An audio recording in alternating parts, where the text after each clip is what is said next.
Hey guys, it's Marcia Whyte with GratitudeSpeak, helping you move through your grief into greatness and from your loss through that to leadership. And I wanted to come to you today to talk a little bit about customer service and why it still matters very, very much, and too many have missed the boat on this. So for those who are not familiar with me, I am Marcia Whyte. I'm the founder and chief content officer of GratitudeSpeak, where we do life and business coaching. I told you when I've just started that the life coaching piece of that. With your business coaching, I can help you absolutely, and this is what we're talking about today, with relationships, because that's what matters. That's where the revenue is. I help you with client retention, client revenue, client reviews, and quality referrals. So if you look on the Book Me link, you can get an appointment on my schedule. But I want to share something that really made my heart sing the other day. For those who do not know, one of my daughters is an entrepreneur, and she's a copywriter and a ghostwriter, among other things. And she has a coach for her copywriting, which, I strongly encourage, where she invests in herself so that her skills not only stay up to par, but constantly increase. Well, she signed up with this person, and there was supposed to be some login information given to the learning portal. And she was having a bit of a problem. And, she is by no means a stranger to the emails and internet courses and whatnot. And so she was trying to log in. And as I said, was having a really, really hard time. Now, she had joined off of something that she saw, something that someone we both know, like, and trust had recommended or referred this person and their course. We did the due diligence, as you always should, before clicking anybody's buy button. And we thought it was a safe thing. Well, she went on to the portal, had an issue, sent off a quick email saying, hey, I'm experiencing, problems logging on.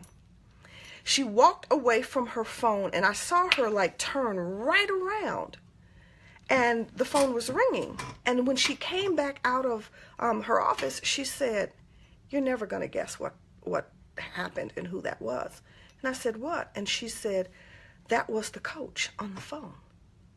And I said, okay, because I didn't know what had gone on. And she explained to me what had happened. She said, I literally just sent the email and walked out of, the room, the office. And I said, and you received an immediate in-person, over the phone response, not from someone on the team, but the actual coach themselves? And she said, yeah.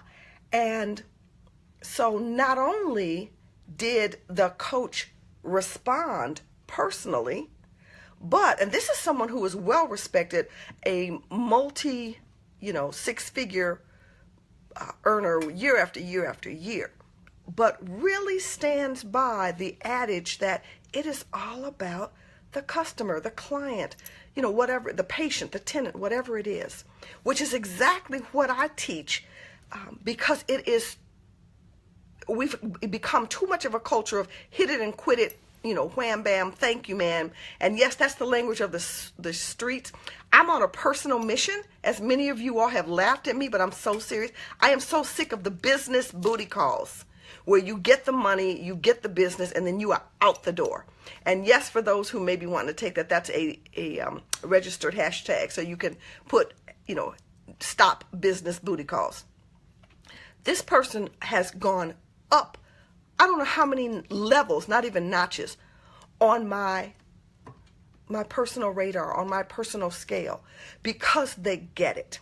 Not only did they call themselves, and it would have been quite fine if a team member did it, but they worked with my daughter to make sure that she had an amazing customer experience, which is something that you don't really see. A lot of companies have adopted what I call a two-lane system, or a two-avenue system, where there's one set of team, there's one part of the team, the sales team, that actually locks down the deal, gets the signature and the check.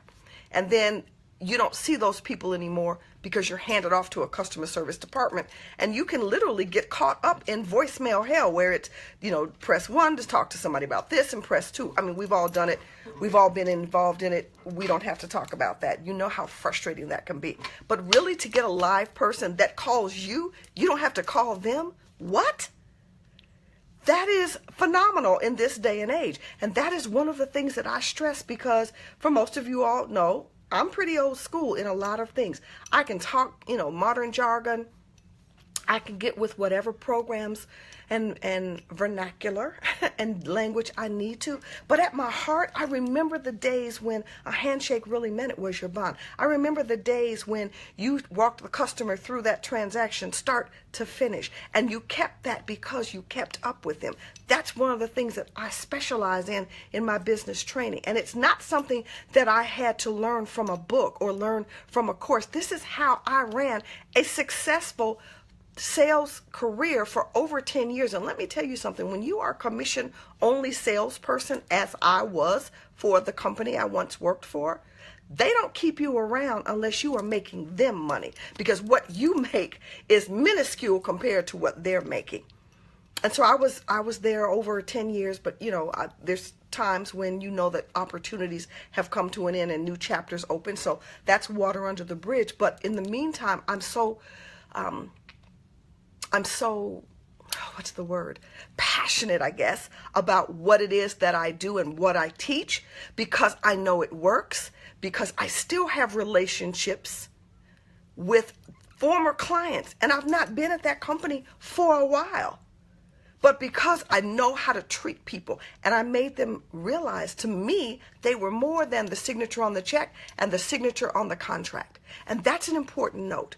So I wanted to say to you, encourage you, customer service still means a lot. It means more than most people give it credit for. Most people recognize, because here's the thing, your existing clients can be your best source of not only revenue, because they want to stay on board, but referrals and reviews. And so if you miss that boat, don't, just wake up and get to paddling and try to catch up. If you want some help with that, or at least just a sounding board on that, hit my Book Me link and get on my calendar so that we can, have a little talk about how I might best support you. Because I'm really good at what I do. I mean, I'm not trying to brag, but I really am. I do know what I'm talking about because I have lived it. I put it into practice every day. Clients don't have to wonder where they stand with me. Clients don't have to figure out if I'm available. Now, I may not be available the exact second that they call, but they know they're going to get some kind of response. They're going to get a text. They're going to get an email. They're going to get a phone call. They're going to get some kind of reply from me. So much so that, let me tell you, just before Christmas, and we're in the middle of February, so just before Christmas, I was pulling into a parking lot when my phone rang, and I think you guys may have heard this story before, unless you're new to me. It was a client from my former sales career who just wanted to see what I was doing. She no longer does business with the company because she said the rep that was assigned after I left just did not have the same personable skills that I had. Even though she still needs the service, but that's another whole, saga. But she just wanted me to know that the way that I treated her, the way that I took care of her, that I was always available, and I patronized her establishment, and I referred to her. But the time that I took for her meant so much that she still keeps up with me to this day. What does that say? That says that she would still give me a testimonial, and we haven't worked together in several years. If you'd like to know how that is done, because there are strategies and tactics that I can share with you, I'd love for you to hit that Book Me link. You owe it to yourself. You owe it to those you serve. You owe it to those who you support, which are your family. So do that right now. Get on my calendar. You get 30 minutes of my undivided attention. And then we'll see if I can best support you. And let me tell you this, I am fair enough with both you and myself that if I don't think it's going to work, I'm going to tell you. I may be able to refer you out, but no matter, I don't have to have the money that bad. Do I have bills to pay? Absolutely. But do I want to lay down and get up in the morning and look in the mirror and say, you did a good thing yesterday? You earned your money. You know, sat in your space. You held space for this person. You did a good thing. You were honest and open and upfront and fair and reasonable. So, you share this video out because there are others that you may know that need this information. You hit that book me link and let's get something on the calendar, get a conversation going. If you are around on Monday nights, that bit.ly link with the BGBO radio show is a resource that I give freely every Monday at 9 Eastern for entrepreneurs and small business owners. So share that information out and we will see you next time. So remember, before I go, no, I haven't forgotten. There is always reason and opportunity to show kindness and to give gratitude. So make that your mission. There's still plenty of time. It's almost 5 o'clock here on the Eastern time where I live. So no matter where you are in the country or the world, you make it your mission to give kindness and to show gratitude to someone for something today. All right? And I'll see you soon. Hopefully I'll talk to you soon. Hit that book me link and we'll get it on there. Hey, Levator, good to see you. Thanks. I'm sorry I'm getting ready to get off, but if you haven't, I couldn't see the bottom of the screen at first. So great to talk to you, and thanks for watching. Bye.